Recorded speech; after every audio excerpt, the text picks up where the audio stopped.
Good evening and welcome. You're watching the news track. I'm Rahul. Kanwal. The Israel Defense Forces getting set for an all-out ground offensive on the Gaza Strip. On the news track tonight, 4 leading international military strategists will be joining me to give our viewers a sense of what to expect when this phase of urban battle begins. How long is it likely to go on for? How hard will the Hamas be able to fight back? And will this battle likely escalate to include the Hezbollah, Syria and Iran? All that and more coming up on the news track.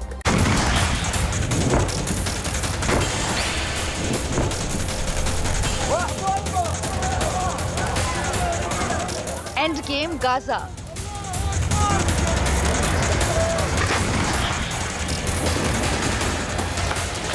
But invasion won't be easy.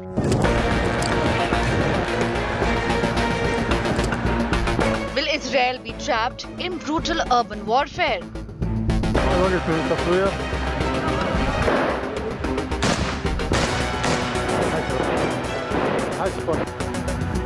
Hamas may have already war-gamed this.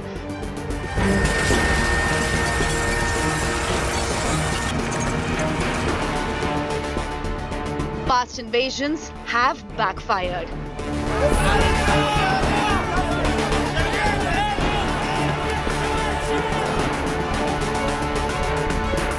What happens next? That is a big focus on News Track. On the news track tonight, Gila Gamliel, key confidant of Israeli Prime Minister Benjamin Netanyahu, senior minister in the Israel government, the Minister for Intelligence, will be joining me on the news track. The first minister from the government of Israel to speak to an Indian news channel after this conflict began. Gila Gamliel coming up on the news track tonight. Israel has declared that it is working towards endgame Gaza and that it will not rest till the Hamas has been decimated. But even as Israeli forces prepare for an all-out ground offensive, it won't be that easy. The Israel Defense Forces risk falling into the Hamas' trap of brutal urban warfare. At India Today, we try and decode what to expect next and how this phase of urban warfare is likely to pan out.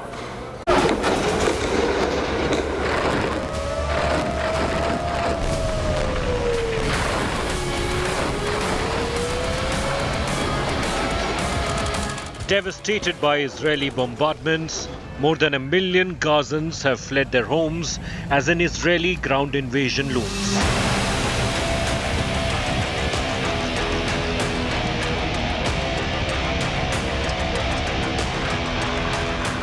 Airstrikes have been unchallenged. In the face of no credible anti-aircraft weapons or air defense systems at Hamas's disposal, destruction in the besieged Gaza Strip unprecedented.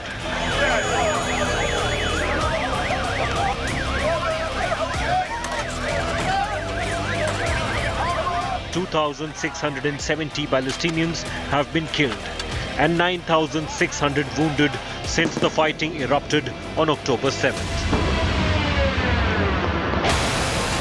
More than 1,400 Israelis have died, most of them civilians killed in the Hamas attack.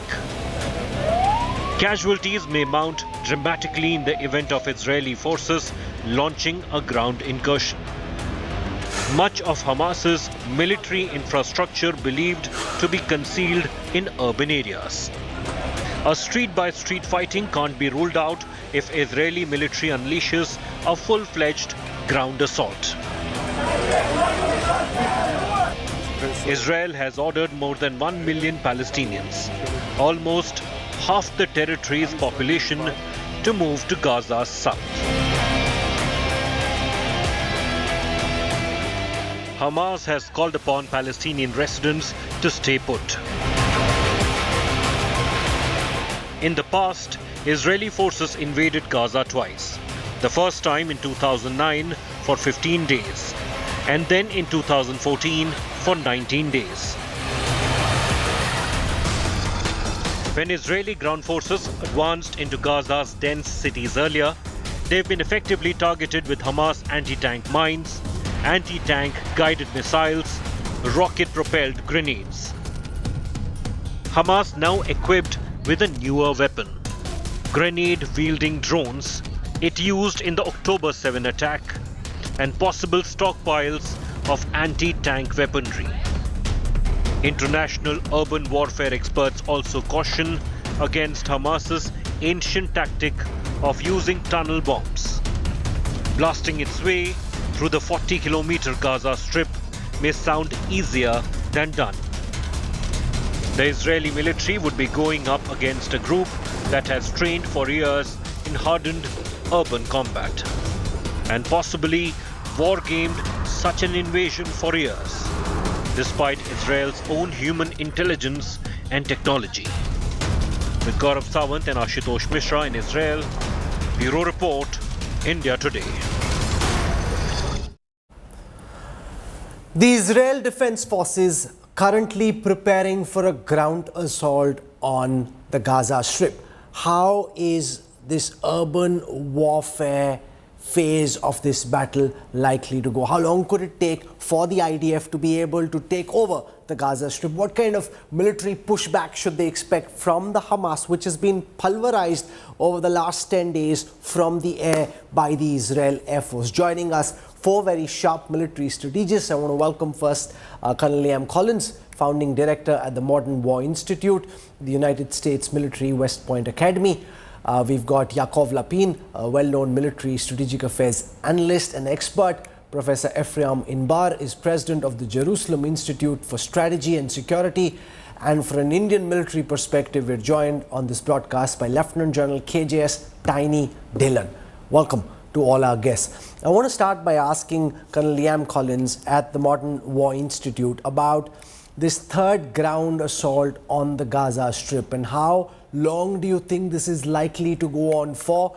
The IDF very clearly getting set for this ground assault. How much of a resistance do you think the Hamas will be able to put up, given the fact that they've been badly pulverized from the air over the past 11 days?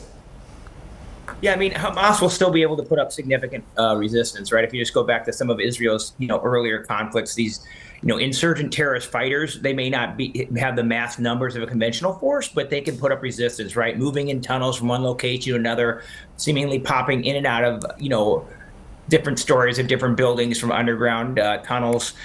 So they can put up, some stiff resistance. As far as how long it'll go on, I think it will only go on for a few weeks, maybe a couple months, and not because that means that Israel will be successful about destroying Hamas, which they're not capable of. But I think it has more to do with, right, the way Israel's defense is established, right? They activate hundreds of thousands of reservists. They can't keep them mobilized for too long because they have to go back to work and keep the economy going. So I think it's more of once they get to a satisfactory solution, they've eliminated enough of Hamas's capability, enough of their fighters, they'll do it. But in terms of, right, if they want to, right, control that city and own it, I mean, look, it took the Russians throwing everything they got at Bakhmut, and it took them 10 months to get that. So I think it'll be more of a limited objective to really degrade Hamas, not destroy Hamas. And then that'll take, I think less than 2 months. You're saying that this military operation could take up to about 2 months. One of the big challenges that the Israel Defense Forces will face is the underground network of tunnels that the Hamas has built. Now, Yaakov Lapin, we know that the Israel Air Force has been targeting these underground tunnels and that several of them have been destroyed.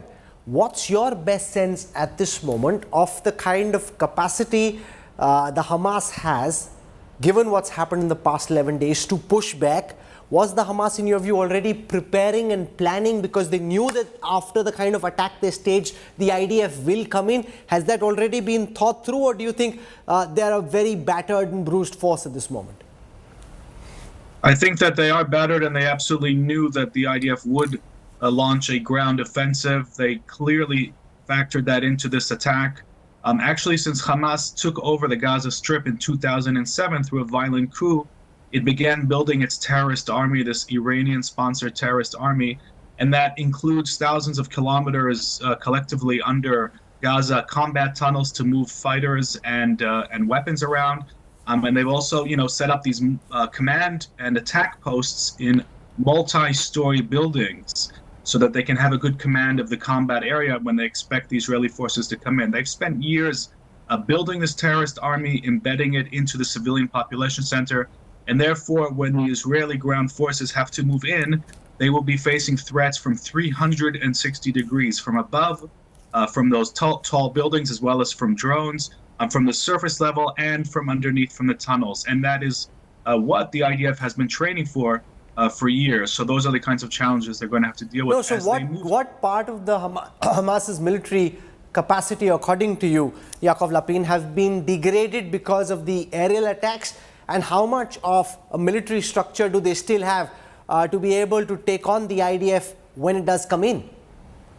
I think, that we can roughly say, without seeing the actual intelligence, what we can roughly say is that Hamas has been battered, but it's been very far from being destroyed, because in order to reach those core, what they call in the military, the centers of gravity of this terror army, the command levels, the command posts, the attack posts, the ability to produce weapons, the ability to fire weapons, and the thousands of terrorists that make up the military wing, that can only be done through a ground offensive, really going from street to street, bunker to bunker, neighborhood to neighborhood. So they're battered, but they will only be demolished as a fighting terrorist force by forces on the ground, by boots on the ground. General Dillon, we saw during the Russia-Ukraine war questions being asked about the future of armored warfare, tank warfare, especially now with drones, the ability to be able to penetrate a tank from the top with a precision fire. The Hamas showed incredible military sophistication in the attack that it mounted on the 7th of October. But we also know that the Israelis have been looking at what happened in that Russia-Ukraine war and learning those lessons. From what you understand, how do you see this phase of urban warfare progress once it starts? Good evening, Rahul. At the outset, I must put a caution that no two battlefronts, no two battlegrounds, no two battles are the same. Sure. We are just talking about Russia-Ukraine vis-a-vis Hamas, Israel or IDF. We must understand Gaza Strip is only 365 square kilometers of the real estate. North-south, it's about 40-42 kilometers. East-west, it is from 8 kilometers to 12 kilometers max. Tank warfare needs maneuver space. It needs elbow space. Wherever, say, it's about 8 to 10 kilometers of width of Gaza Strip, only about 500 meters to 1 kilometer towards the Mediterranean Sea, and similar distance towards the buffer zone on the east is what is clear area where the tank columns can move freely. In between, 6 to 8 kilometers is very thickly populated, densely populated, built-up area, multi-story concrete, as the co-panelists were saying, the tunnels underneath. So this is going to be a very, very sluggish battle, and it has its own complications. I said maneuver space, so armor columns cannot be used in conventional tactical assault formations, where you line up with intercept distance of 50 meters to 300 meters, depending on the visibility and the type of threat from the enemy, and you go tally-ho. It's going to be house by house, lane by lane, block by block clearing. And what are the problems of built-up area of such density, where multi-story buildings with windows, doors opening onto the streets, lanes and the by-lanes? A well-sighted sniper can stop a platoon for 3 to 5 hours by shifting room to room, shifting window to window, carrying his ammunition boxes, carrying his belt boxes. And the columns who are in the lane or on the street, they are vulnerable for attack from the ground level or fire from the 7th floor of a building, which they may not be able to see. So, and then the tunnels inside, underneath, they will be heavily booby-trapped. Once the Hamas vacates those tunnels and moves out, melting in the civilian population, they will leave them highly booby-trapped. So any entry into that would be very risky, and I don't think the Israeli forces would physically enter those tunnels. They will have the deep search detection systems. They would have activated their human intelligence assets. who would tell them the exact location of the tunnels, the explosives, the ammunition which are dumped there, and then they will destroy them by top attack ammunition, by either from air or from drone or by direct firing of weapons who would have been able to reach them. Professor Ifram Inbar, Classical armor assault, given the or fact even that on the 7th of October, the Hamas mounted the kind of attack that it did, has led many to wonder whether they've actually prepared for the next round. Because when you go in and attack Israel in the way that you do, in the way that they did, they know that there will be a very massive pushback. Do you think they've thought this through in terms of their strategy for this phase of war as well, and are prepared for what Israel is bringing? Or is it that now, because they pulled off that attack, people are over assuming what the Hamas is actually capable of, because it's not a proper military force. They were just a group of terrorists to stage a spectacular account, but can't possibly have war gamed this all the way through. The Hamas strategy is quite clear. Exactly. They provoke Israel to attack. There are not too many routes to attack. And they don't mind having many losses. They'll retreat, hoping that the international community will intervene, particularly after pictures of coming out of Gaza, and will stop Israelis to continue their mission, hoping that they will be able to exact many casualties in order to change the mood in Israel. This is a strategy, and it remains to be seen if they will be successful. Anything less than dismantling the military capabilities of Hamas will be considered in Israel as a failure. And maybe they think that they have a chance to prevent this type of outcome. What is Hamas's end game according to you, given the fact that they attacked the way that they did on the 7th of October? From your experience at the Jerusalem Institute of Strategy and Security, what do you think the Hamas is expecting to do? Because you're looking at this battle from Israel's perspective. Let's just spin that on a moment. In this phase, when the IDF comes in, what's the Hamas expecting? Because in none of these scenarios does the Hamas actually win. They can delay, stall, make the Israel defense forces take losses, but there's no way that that the Hamas actually wins. Allow me to disagree. I think that they have already scored a great success in eroding seriously the Israeli deterrence. And this is exactly why Israel is so determined to finish Hamas. They were successful. They hope to cause many more casualties to Israel, which will add to their success. And this is their endgame. And don't forget, this is an organization that believes that God is on their side. And you don't have a really more powerful actor in the world than God. And so they are waiting for an Israeli attack to fail. Colonel Collins, do you buy that theory that from Israel's perspective, Professor Inbar saying Hamas's perspective is that they've already won, and as Israel comes in, as their casualties mount, that's even more victory looked at from Hamas's perspective? Yeah, I mean, Hamas is right. I mean, they're playing a long game on this, and they knew there was going to be retaliation. They expected Israel to come in, and it was meant to provoke it. So in their mind, that's a win, just as Al-Qaeda in Iraq, when the American forces went into Fallujah the first time and then stopped that operation because they were worried about collateral damage. Then Zarqawi viewed that as a win for Al-Qaeda in Iraq. So I think that's historically, if you look, they will view these kind of operations. They went in, killed a lot of Israelis. The Israelis will come in there and do some significant destruction. But in their mind, that was a tactical, maybe even operational, strategic victory for them. Okay, I want to just step out for a moment and look at whether this is likely to escalate into a two-front conflict. And if it does, then can Israel take on both the Hamas in the Gaza Strip and the Hezbollah in the West Bank and in Lebanon? So let me put that question to Colonel Collins first. Looked at from the outside, of course, we know that the Israeli Defense Forces are the most competent army in the Gulf Arab area. But we also know that Iran has been training the Hezbollah, and the Hezbollah is now better armed than it has already been. And we've already seen the Hamas's capabilities. How is it likely to turn into two-front war? And if it does, how is that likely to go militarily?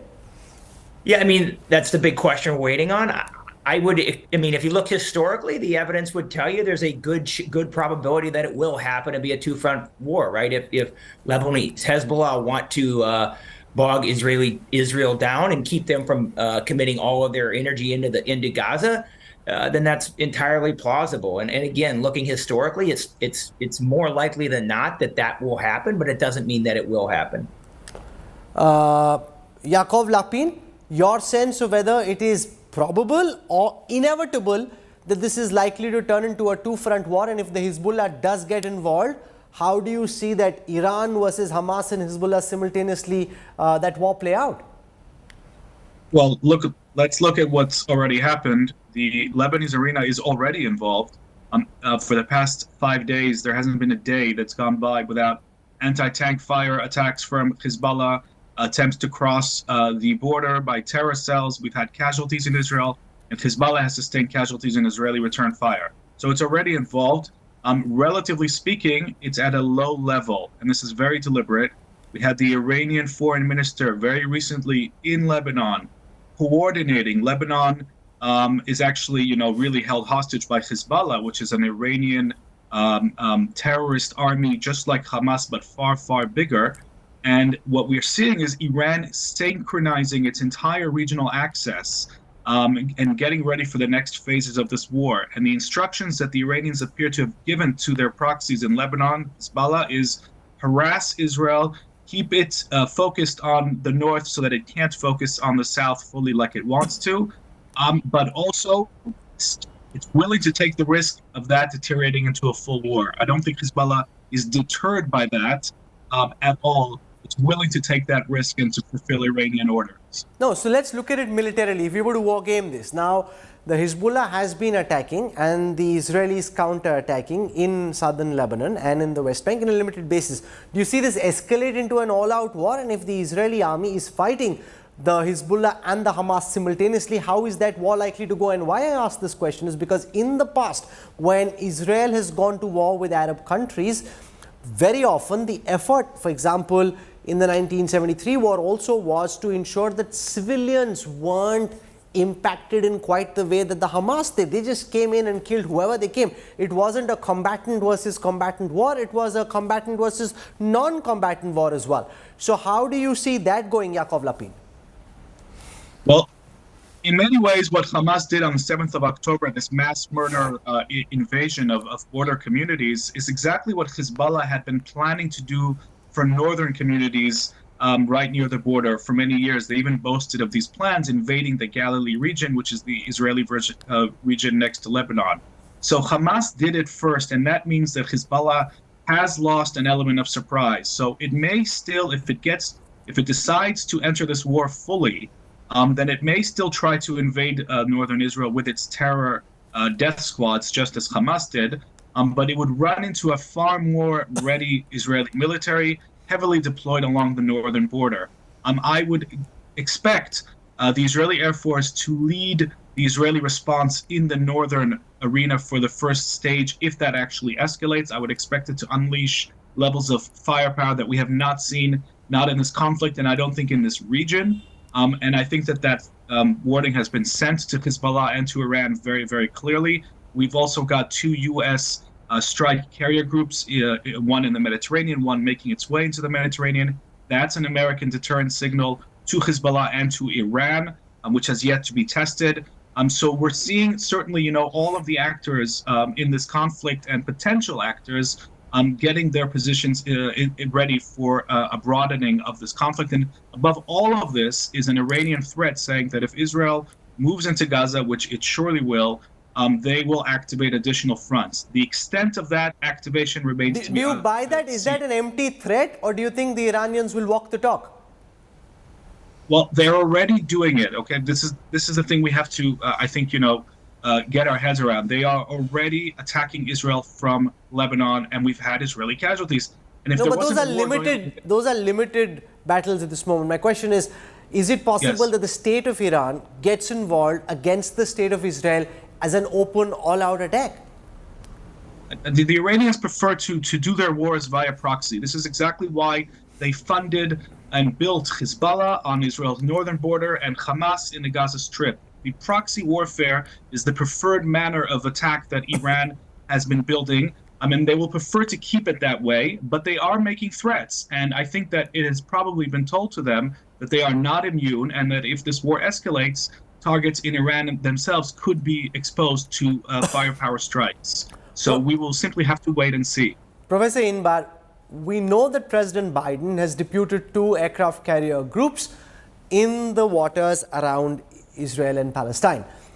Now, there are questions about whether the Americans will get involved militarily. Is this just signaling and posturing?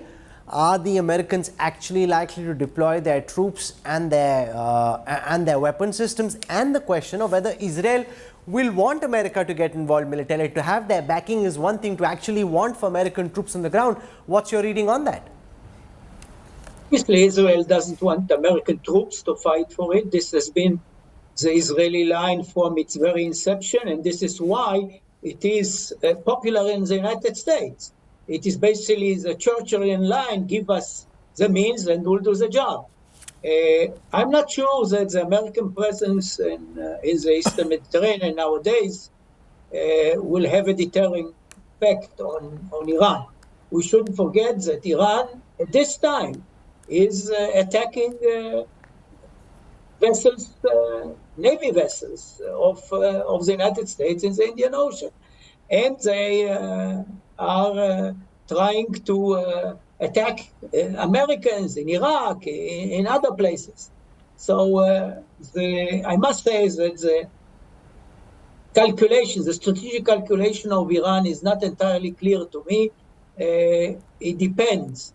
If they think that this is an opportunity to conclude successfully their population-centric strategy with a multi-front war, one of the goals of Hamas obviously was to ignite a multi-front war, which is not only Hezbollah in the north, but also attacks from Syria, which happened already, as well as some kind of guerrilla warfare or terrorist attacks from the West Bank, and even to include riots or other disrupting activities on part of the Israeli Arabs. If in Tehran they believe, if their perception is that this is a ripe moment for doing it, I believe they will activate Hezbollah to the best of their capabilities.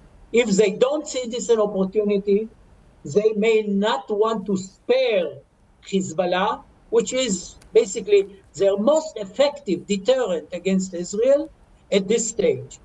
It remains to be seen. What's your reading of the strategic calculation in Iran?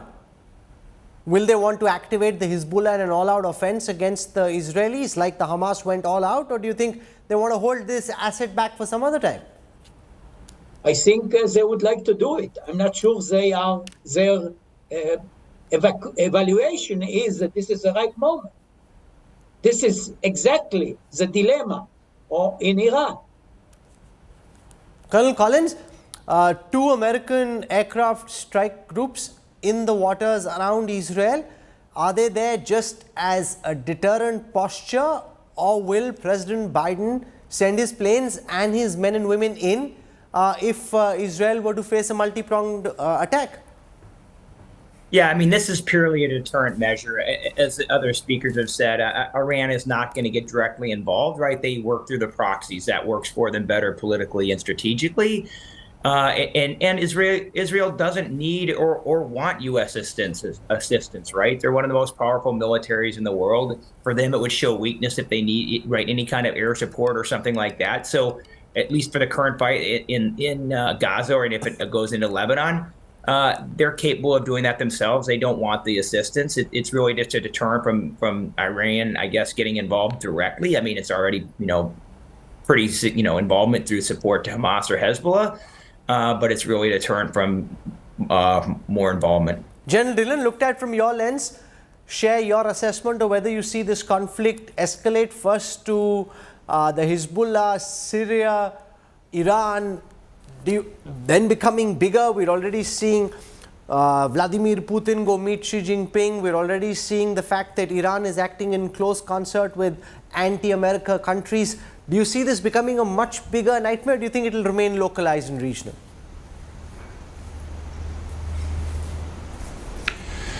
When Hamas came into Israeli territory on 7th of October, and now we are almost 11-12 days into past that incident, if it was such a coordinated thing, it would have started showing signs by now.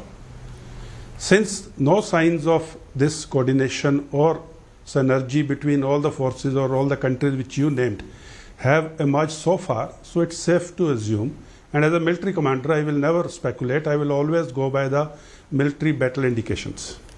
As of now, the battle indications are that those countries are not going to get involved directly at a larger scale. However, smaller scale skirmishes just to prove a point and show their solidarity that tomorrow so nobody will tell them you didn't come in.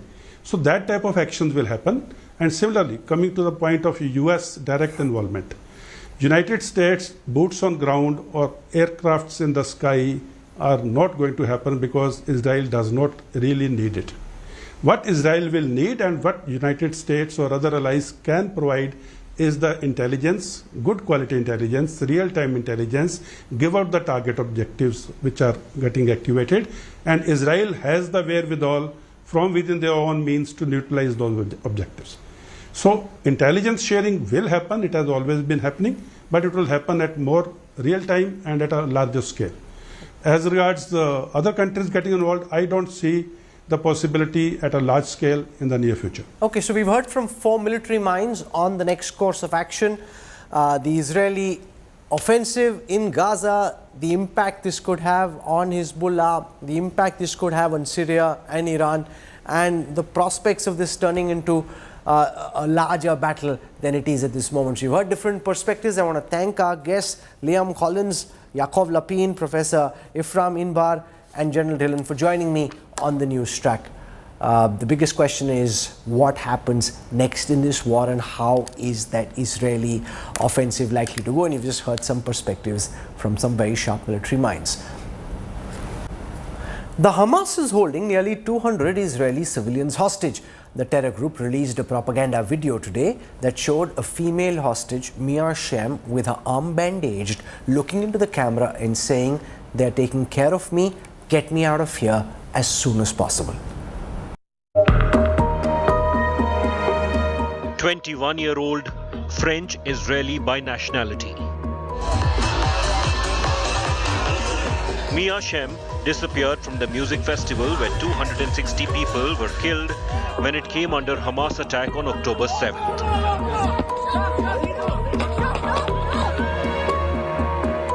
Nine days later, the Palestinian militant group released her 60-second video.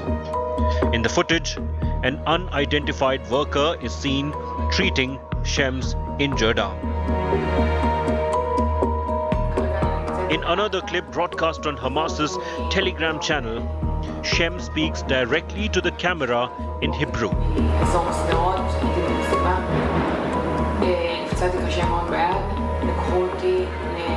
She says she's in Gaza, that she's being looked after.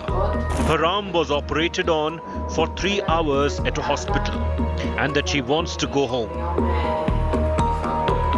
Her mother shared her anguish and issued a fervent appeal for her release. I'm begging the world to bring my baby back home. This is a crime against humanity, and we should all gather and stop this terror and bring everybody back home. In a separate communication, Hamas claimed to be holding 200 to 250 people as hostages in Gaza.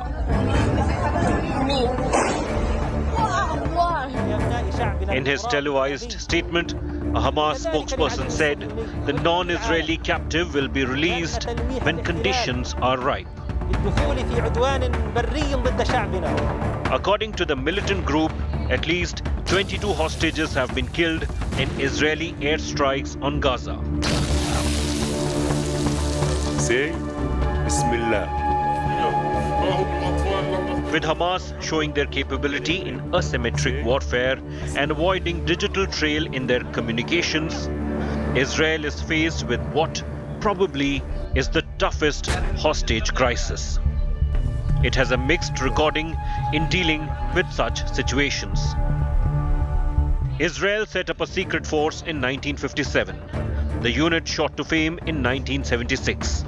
With its raid on Entebbe to rescue hostages from a hijacked plane at a Ugandan airport.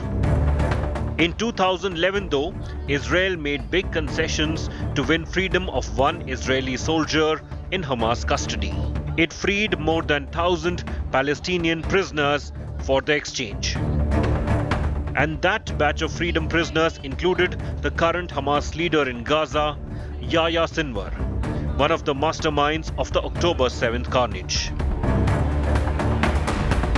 In the present situation, Israel has been quick to set up a hostage situation room to collate everything about people in Hamas's captivity. Israel says the responsibility of keeping those hostages safe and out of harm's way is Hamas leadership's responsibility. They're also saying information that 20 to 22 hostages were killed in an Israeli airstrike again is psychological warfare by Hamas, because Hamas leadership had said that they would execute one hostage a day on live TV in case Israel continued to carry out airstrike. Gaurav Sawant in Sderot near the Gaza Strip in southern Israel for India Today. The government of Prime Minister Benjamin Netanyahu in Israel has promised an all-out offensive in the Gaza Strip till the time the Hamas is completely destroyed. To get a sense of the thinking in Tel Aviv at this moment, we're joined by Gila Gamliel, Minister of Intelligence, a veteran member of the Israeli Parliament, and the senior-most minister in the government of Prime Minister Benjamin Netanyahu, who's speaking to us on India Today. Gila Gamliel, welcome. And I must say, as we start, I must tell you that most watching in India are completely horrified by the atrocities perpetrated by the Hamas and are very strongly in solidarity with the people and the state of Israel. God bless you. Thank you from Israel. Israel is at war to destroy the capabilities of Hamas, and it is prepared on all fronts, and we will restore Israel's security back. And thank you about your blessing and support. Like you know, the state of Israel will do everything to bring back its abducted citizens. What they did, it's impossible in any kind of understanding how it's possible. That they kidnap a young generation, women, babies, all elders, citizens, innocent citizens, that they went to a party or were in their houses in the south of Israel. And together we will win. Thank you about your support and a lot of supporting from all over the world. Like you know, the price is very heavy, but we will win this war as well. So let's pack this one by one, Minister. And I want to start by getting you to explain to our viewers in India about how your counter-offensive against the Hamas has shaped up so far. We're seeing Israel prepare for a ground offensive on the Gaza Strip. We're also seeing from southern Lebanon and even from Syria some bombs, mortars being fired in. So how do you describe your preparation and preparedness for this assault against the Gaza Strip? We are at war. We are at war to destroy the capabilities of Hamas and restore security. We are ready for the continuation of the military campaign. On other fronts as well, including removal of population from threat areas. We are responding forcefully to anyone trying to attack our sovereignty. And of course, we as in Israel will do everything to bring back the abducted Hamas has committed a war crime by abducting civilians and bears full responsibility for their fate. And like you know, if we see what is happening in the north, so the state of Lebanon is the sovereign of its territory, and it will be held responsible for anything that happens on our north borders. We are striking Hamas decisively. So far, terrorists have been killed, including senior commanders, and thousands of targets have been attacked, including facilities, weaponry, and terror bases. The terrorists will have nowhere to hide, and anywhere there are Hamas terrorists will be turned into ruins. Unfortunately, like you all know, Hamas is operating to murder Israeli citizens while it endangers the residents of Gaza.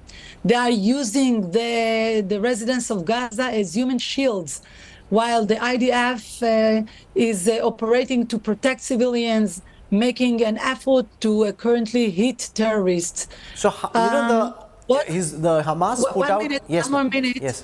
One more minute. We need to know that the IDF calls upon residents of the north of Gaza Strip to evacuate their homes and to move to the south of Gaza River for the safety of the civilians and to prevent harm to innocent Hamas, to innocent people. And we need to put aside Hamas and the civilians in Gaza Strip. Hamas is preventing the civilians from moving south and is placing them in danger. I believe that not India, not any country, no country in the world will dismiss the deliberate murder of hundreds of innocent civilians. Hamas operated exactly like ISIS and worse. It goes against any sense of human decency and against Islamic teachings. Terror strikes you cannot imagine what it did. They burnt the young generation. They murdered babies in front of the parents. They raped the women. They removing heads from the soldiers. They burned life. A lot of people. Anybody in this world cannot get all this, and this why Israel has the right and the international legitimacy, and we are strong to do it and to take this terror once and for all. And I want to tell you that from the history you can see the things that Israel is dealing with, it's become after that the problems of all the world. The supporting of the world is because we need that it won't become a model for other states from this terror organization. We need to cut it from now, and I really appreciate all your support. Thank you very much. So what does victory in the Gaza Strip look like to you? We're already seeing many world leaders saying going into Gaza could be very costly for Israel in terms of human lives, in terms of the length of this war. Israel has been in twice, had to come back both times because it's very difficult to rule over a hostile population. What is the end game that the Benjamin Netanyahu government has currently in mind for Gaza? First of all, we need to that Hamas won't stay anymore. That no Hamas, no their military, no their regime, and not their vision. This is something that a country, like you know, in this situation under attack, it cannot continue to support its aggressors. So we suspended the supply lines to the Gaza Strip as agreed upon between Netanyahu and President Biden. We brought water supply to the south of the Gaza Strip only in order to amplify pressure on Gaza. But like you can understand, it is suspected that Hamas has taken advantage of humanitarian aid to smuggle weaponry into Gaza. So in the terrorist belongings, weapons were found that were smuggled in bags of groceries. So like you see, we need to be with a very sense, in one hand, to try that the innocent citizen there won't be hurt. But in the other hand, we need to deal with these terrorists and to keep bringing the security for everybody inside Israel. So the security forces are spread throughout Israel, constantly vigilant and on high alert to maintain the security of the citizens of the state of Israel, and we will act with force against any acts of incitement and violence. And so it's like highly likely, ma'am, that the Israeli Defense Forces will occupy Gaza as you've done in the past.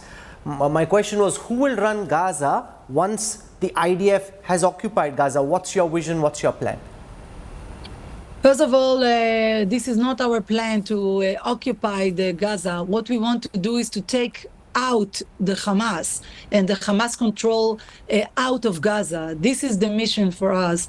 And what we need to do is, first of all, bringing this understanding that it won't keep anymore any terrorists of Gaza in Gaza from Hamas and Islamic Jihad. And after that, we will see the day after, what we will do in the day after. We're slipping into a quick break. When we come back, President Joe Biden to reach Israel tomorrow. We'll get you details on what to expect from the president's visit to Tel Aviv.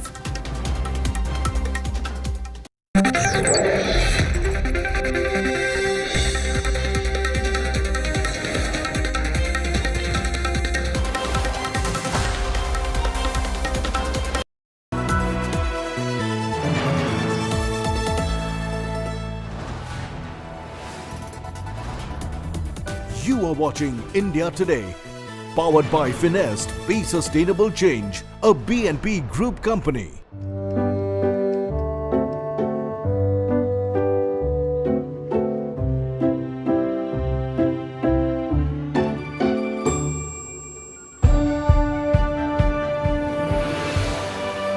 Colors by Cola makes you wish everything was as vibrant.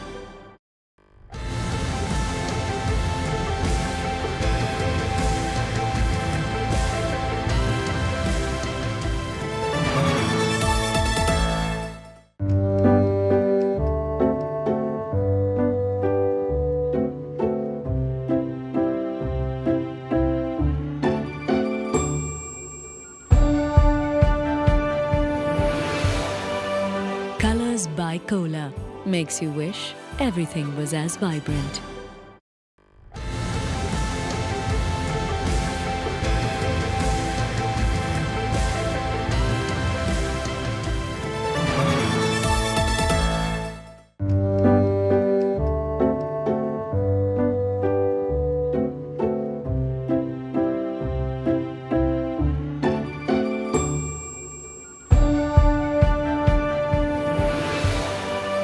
Colors by Cola makes you wish everything was as vibrant.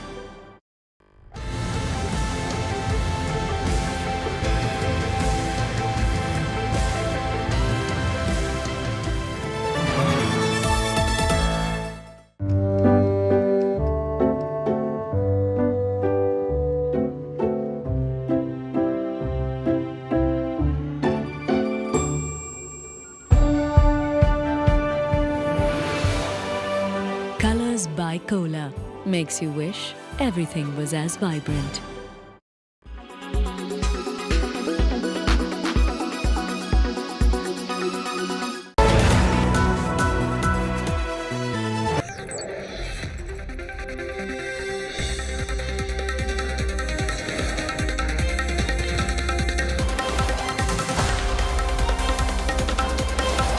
You're with us on the news track. The world's most powerful leader is headed to Israel. American President Joe Biden faces major challenges during this visit. He's declared full support to Israel. He's also trying to ensure that this doesn't become a larger regional conflict, and yet trying to ensure that the doors are open for humanitarian aid to enter the besieged, beleaguered Gaza Strip. The most powerful man in the world lands in Israel on Wednesday.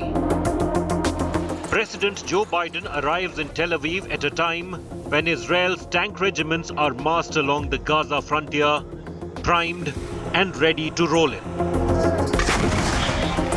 When he lands, nearly 2 weeks in a historic escalation between the Hamas and Israel, he brings with him a handful of deep anxieties.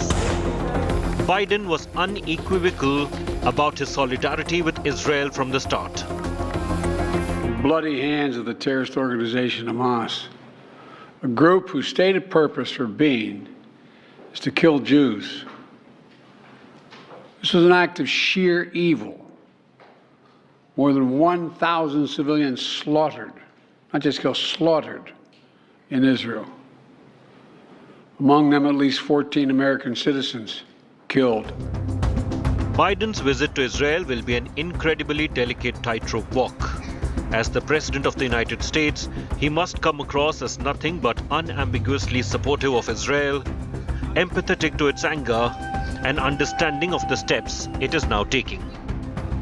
It matters that Americans see what's happening. I mean, I've been doing this a long time. I never really thought that I would see and have confirmed pictures of terrorists beheading children. I never thought I'd ever... Anyway. At the same time, with the looming election in the United States, the Israel-Gaza conflict widening into more parts of the Middle East will mean the United States has no choice but to get embroiled. The most powerful nation in the history, not in the world, in the history of the world. The history of the world. We can take care of both of these and still maintain our overall international defense. Make no mistake, Biden's response to the Israel-Hamas crisis was the most visible from the get-go.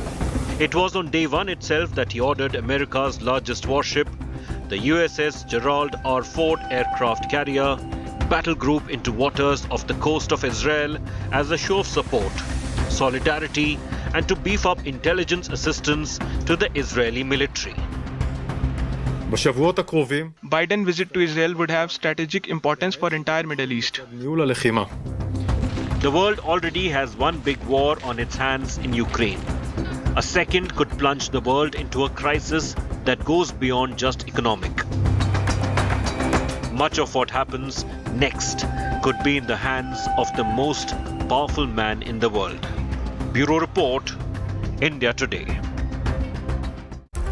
This is where I wrap up the news track tonight. For your time and your trust, thank you very much. I look forward to seeing you 8 p.m. tomorrow evening. Till then, from all of us here, goodbye, good night.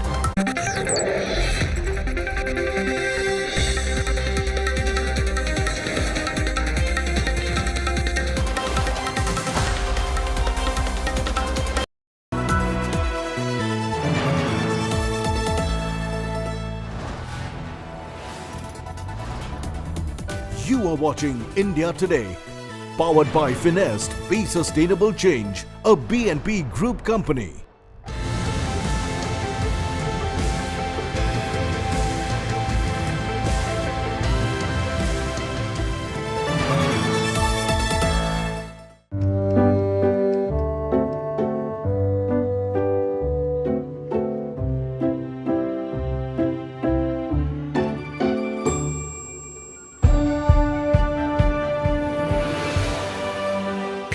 By Cola makes you wish everything was as vibrant.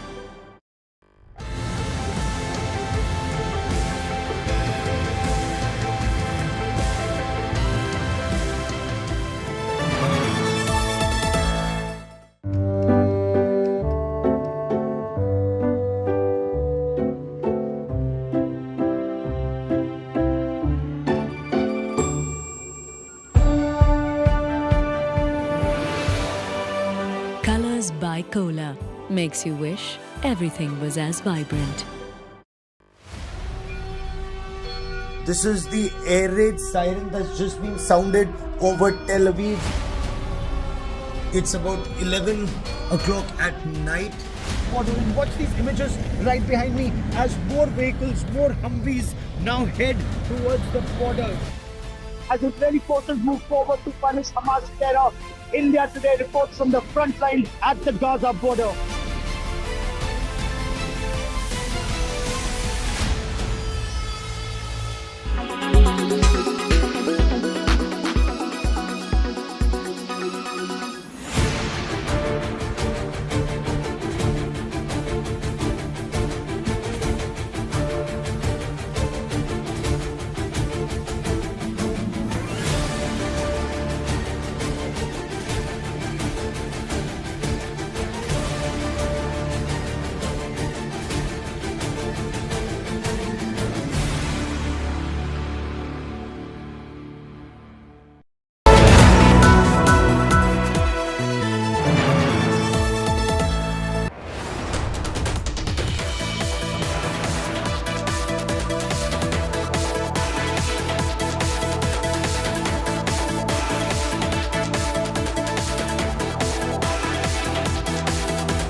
You are watching India Today, powered by Finest, Be Sustainable Change, a B&P Group company.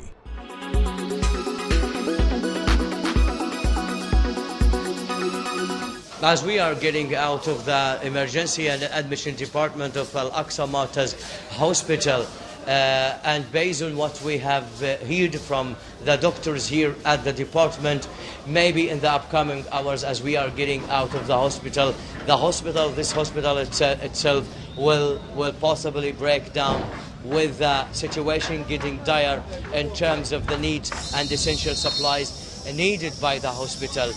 This is a part of an integral part of how is the image in Gaza for the time being, especially for Gaza's hospitals. As you know, Gaza, the Al-Aqsa Martyrs Hospital, is one of the largest and major hospitals, key hospitals in the Gaza Strip, run by the Gaza government. For India Today, Rami Al-Mighari, Al-Aqsa Martyrs Hospital in Middle Gaza Strip.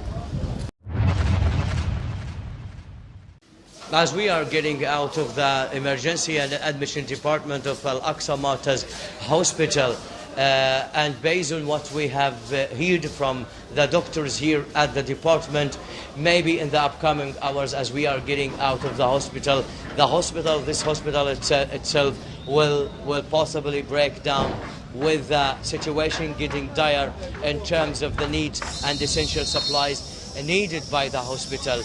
This is a part of an integral part of how is the image in Gaza for the time being, especially for Gaza's hospitals. As you know, Gaza, the Al-Aqsa Martyrs Hospital, is one of the largest and major hospitals, key hospitals in the Gaza Strip, run by the Gaza government. For India Today, Rami Al-Mighari, Al-Aqsa Martyrs Hospital in Middle Gaza Strip.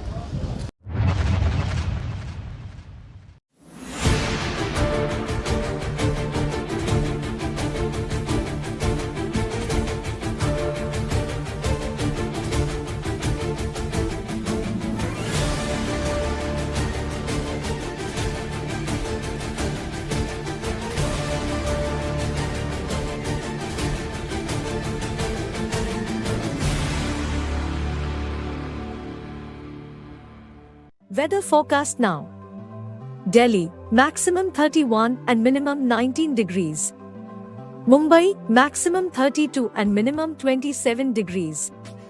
Kolkata, maximum 33 and minimum 23 degrees. Bangalore, maximum 28 and minimum 21 degrees.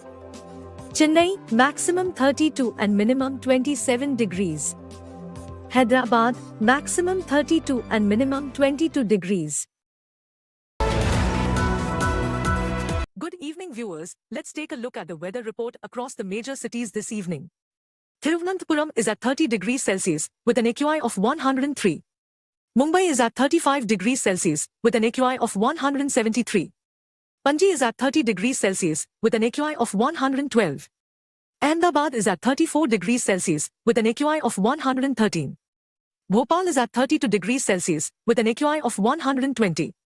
Jaipur is at 29 degrees Celsius with an AQI of 56. Delhi is at 29 degrees Celsius with an AQI of 91. Srinagar is at 10 degrees Celsius with AQI being 25. Lucknow is at 31 degrees Celsius with an AQI of 107. Patna is at 33 degrees Celsius with an AQI of 170. Kolkata is at 33 degrees Celsius with an AQI of 169. Hyderabad is at 32 degrees Celsius with an AQI of 134. Bangalore is at 29 degrees Celsius with an AQI of 76. Chennai is at 31 degrees Celsius with an AQI of 45. This is all we have for you in this segment. Hope wherever you are, you find favorable weather around you. Keep watching India Today for all the weather updates with me, AI Sana, all through the day. You are watching India Today, powered by Finest, Be Sustainable Change, a B&P Group company. Co-presented by Star Health Insurance, the health insurance specialist. Co-presented by हर घर का hero green ply का E0. Co-powered by the bold look of Kohler.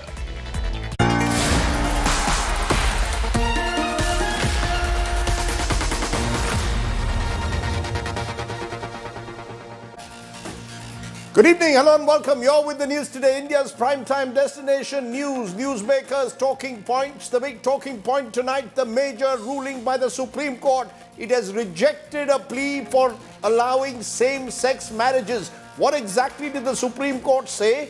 We'll have that big story. Has the court passed the buck to Parliament? Is our big talking point with top lawyers and activists. But first, as always, it's time for the 9 headlines at 9. No right to marry for same-sex couples, rules the Supreme Court. Puts the onus on Parliament instead, but by a unanimous verdict says state legislatures are free to enact own laws to legalize same-sex marriage. Israeli Prime Minister Benjamin Netanyahu vows total annihilation of Hamas as it prepares for a full frontal ground assault in Gaza. US President Joe Biden to visit Israel on Wednesday. War-hit Gaza plunges into a deeper humanitarian crisis with nearly 3,000 deaths from Israeli airstrikes alone. Gaza hospitals overflow, displaced residents flock for water, medicine, shelter.